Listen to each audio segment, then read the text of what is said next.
Hi there, my name is Irene, and in this video I would like to talk about Sketchup deforming geometry.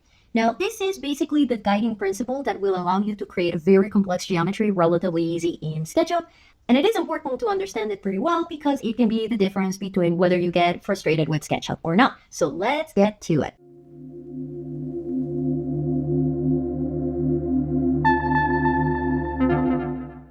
Alright, so the first thing that I would like to clarify is that when we talk about deformation, it is important to understand that in the context of SketchUp, this is a neutral word. When we think about deformation, you think about it as something bad, a change that happened by accident. But in the context of SketchUp, deformation is just a change that happens. And what's going to matter here is whether you wanted that change to happen or not. So first of all, let's understand how deformation works. The guiding principle in SketchUp is that when you have multiple raw geometries that are interconnected, you can change some of them or you can change all of them. And selecting some of them only is what will cause deformation. So in order to better understand how this works, I'm going to switch to a top view. I'm going to get rid of this lady here. And I'm going to start by just drawing a rectangle. Again, usually if you want to get familiar with something in SketchUp, it's better to start in 2D, less dimensions to worry about. So when we are thinking about deforming geometry, again, basically what's going to happen is that depending on how you make your selection, you're going to have three types of raw geometry. So let's say, for example, and I'm going to select this line here. So the three types of geometry that you will have are the selected geometry, the geometry that is not connected to the selected geometry at all. This geometry will be your anchor. So for example, within this rectangle here, this other line would be my anchor because it is not directly touching the selected line. And any and all geometry that is between the selected geometry and the anchor geometry will be deformed. Because SketchUp has one rule, which is that when you're working with raw geometry and you make changes, SketchUp will try as hard as it can to maintain that geometry that you've created. So if I move this line, these elements here are going to change so they can stay together with this line. So let's see how that works. So I'm going to select my line and I'm going to start with something simple, like for example, M for move. I'm going to pick up my line and look what's going to happen. See, the selected geometry doesn't change at all. You're just moving the line, right? Like it's not going to get bigger, it's not going to get smaller, it's not going to change shape. It's just going to move because that is the modification that you're doing to the line.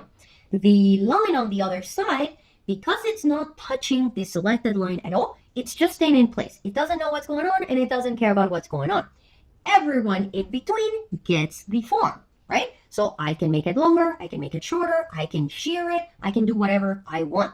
And it's not just with moving. For example, if I select rotate quick key Q, I can rotate this line and once again, see what happens? The selected geometry is just affected by the modification that you apply to it. The anchor doesn't care about what's going on, and the rest of the connected geometry accommodates and changes, it deforms to allow for the modification. But again, this is the part where you have to be a little bit careful because some modifications are too much. See how my face is disappearing when I continue rotating? Because I'm basically now introducing too harsh of a change. And if I release it, you can see that basically I lost part of my face. So you have to keep in mind that some deformations are too drastic. They will break the geometry. So you have to be a little bit careful with this. Keep in mind also that this kind of deformation is not just for lines.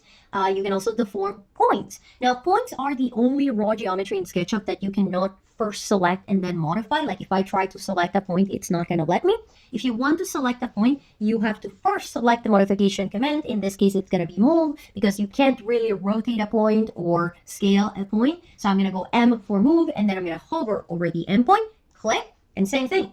Because the point is the selected geometry, what's going to happen is that the two lines that come out from that point and the face are touching the point. So those elements will be deformed.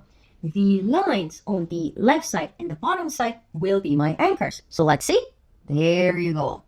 And this is how we can make very complex geometry in SketchUp. It's by deforming simple shapes. Another thing to keep in mind is that once we switch to 3D, faces can be added to this equation. So, for example, if I select this face, what's going to happen is that the other four faces and the lines that define them will be deformed, and this other face here will now be my anchor.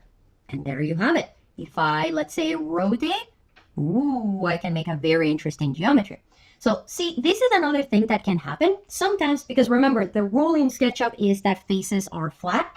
So my rotation here is, twisting those faces, putting them in a position where they can no longer be flat. So what you're going to see is that in those cases, SketchUp may go into creating additional line in faces to accommodate the deformation. You can think about it almost like paper. So it's not going to create curves. Instead, it's just going to create folds. And we're going to talk about that in a little bit more detail. But this is basically the guiding principle of deforming in SketchUp.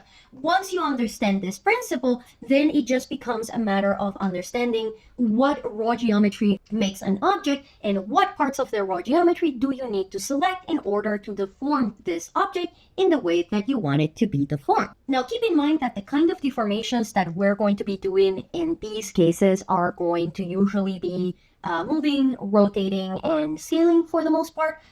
Things like offset, push, pull, follow me, they're more the kind of modifications that create geometry, and therefore they don't really apply to deforming existing geometry.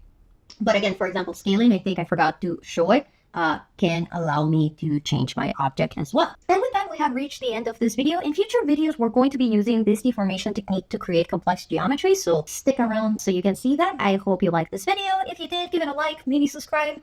If you have any questions, by all means, feel free to add them in the comments. But otherwise, thank you very much for coming in. Thank you very much for sticking through, and I will see you in the next one. Have a good one. Bye!